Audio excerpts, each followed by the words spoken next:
Clip number 112، اس میں آپ قرآن پاک کی سورہ آل عمران کی آیت نمبر 37 سے 39 کی تلاوت، ترجمہ اور تفسیر قرآن صراط الجنان سنیں گے۔ بسم اللہ الرحمن الرحیم۔ ترجمہ: اللہ کے نام سے شروع جو نہایت مہربان رحمت والا ہے۔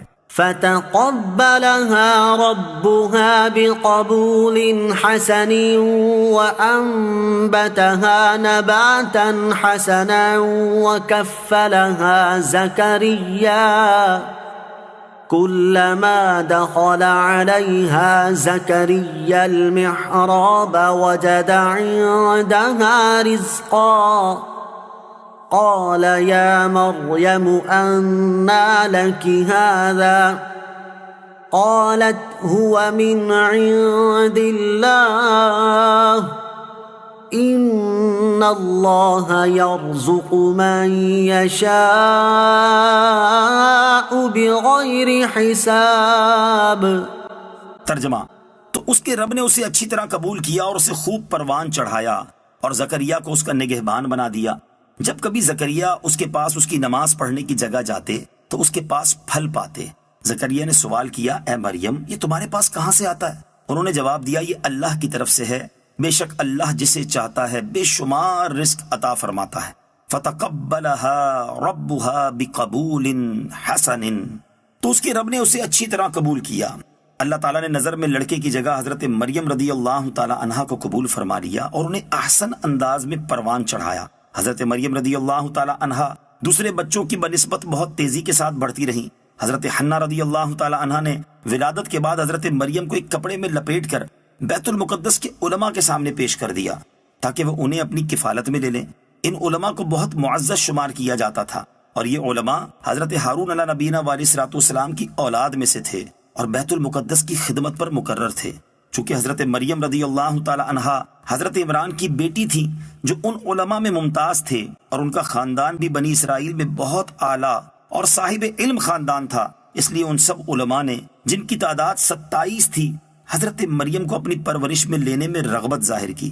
حضرت زکریا علیہ نبینا علیہ الصلوۃ والسلام نے فرمایا کہ میں ان کا سب سے زیادہ حقدار ہوں کیونکہ میرے گھر میں ان کی خالہ ہیں۔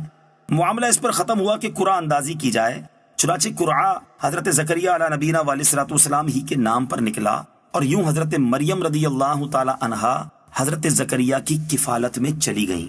وجد عندها رزقا، ان کے پاس نیا پھل پاتے۔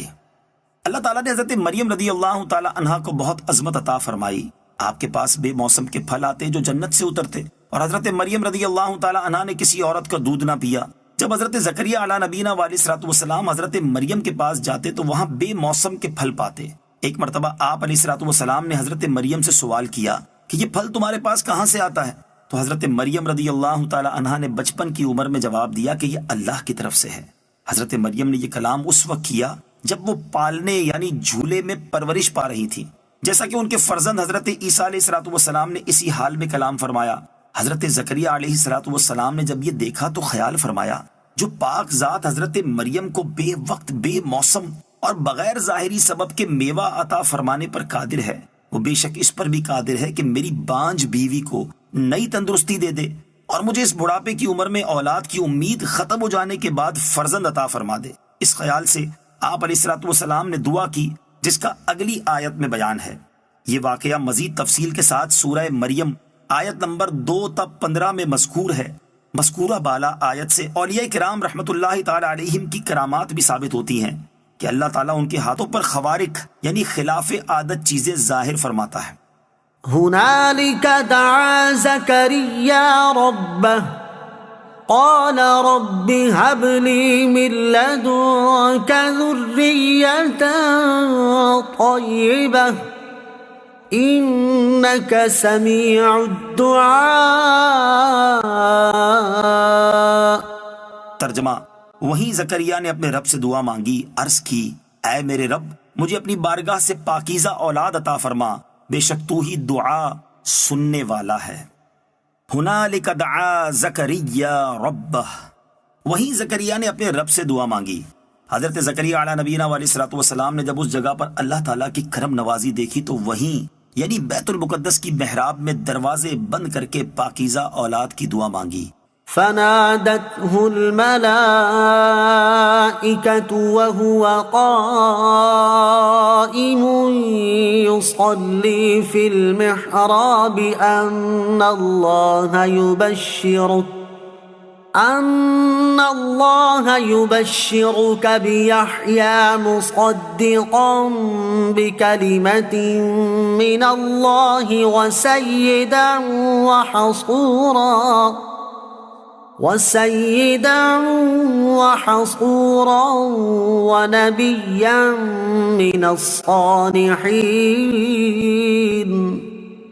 ترجمہ، تو فرشتوں نے اسے پکار کر کہا جب وہ اپنی نماز کی جگہ کھڑے نماز پڑھ رہے تھے کہ بے شک اللہ آپ کو یحییٰ کی خوشخبری دیتا ہے جو اللہ کی طرف کے ایک کلمے کی تصدیق کرے گا، اور وہ سردار ہوگا اور ہمیشہ عورتوں سے بچنے والا اور صالحین میں سے ایک نبی ہوگا۔ فنادتہ الملائکہ، تو فرشتوں نے اسے پکار کر کہا۔ حضرت زکریا علیہ نبینا علیہ الصلوۃ والسلام بڑے عالم تھے، بارگاہ الہی میں قربانیاں آپ علیہ الصلوۃ والسلام ہی پیش کیا کرتے تھے، اور مسجد شریف میں آپ علیہ الصلوۃ والسلام کی اجازت کے بغیر کوئی داخل نہیں ہو سکتا تھا۔ جس وقت محراب میں آپ نماز میں مشغول تھے اور باہر آدمی داخلے کی اجازت کا انتظار کر رہے تھے، دروازہ بند تھا، اچانک آپ علیہ الصلوۃ والسلام نے ایک سفید پوش جوان کو دیکھا۔ وہ حضرت جبریل علیہ الصلوۃ والسلام تھے۔ انہوں نے آپ علیہ الصلوۃ والسلام کو فرزند کی بشارت دی جو ان اللہ یبشرک میں بیان کیا گیا۔